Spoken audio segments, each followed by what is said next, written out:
bird is to egg as. With an analogy question like this one, our first step will be to try and understand the relationship between the given words, in this case, bird and egg.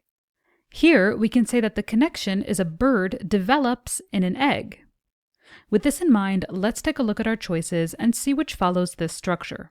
In other words, with the first word being something that develops in the second word. A. Human is to womb. Right off the bat, this seems to be our answer.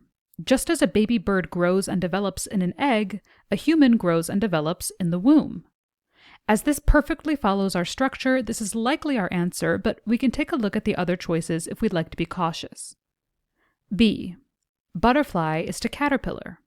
Although it's true that a butterfly starts off as a caterpillar, it would be incorrect to say that a butterfly develops in a caterpillar. In order for this choice to be correct, it would need to be butterfly is to chrysalis.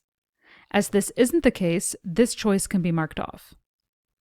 C. Spawn is to fish. As spawn refers to fish eggs, we can see that this choice doesn't fit our structure. Although it mentions the offspring and the creature that lays the egg, it doesn't fit with the structure of A being the offspring and B being what it's developed in. This being the case, this can be marked as incorrect. D. Contemporary is to archaic. As contemporary means new and archaic means old, we can see that this doesn't fit our structure, as we're not looking for opposites. This can be marked as incorrect. And E. Guitar is to lyrics. Again, this simply doesn't fit our structure. Although a guitar can be used to accompany lyrics in a song, a guitar is not something that develops inside lyrics. This choice can be marked as incorrect, and we can mark our original answer, choice A, as our final answer.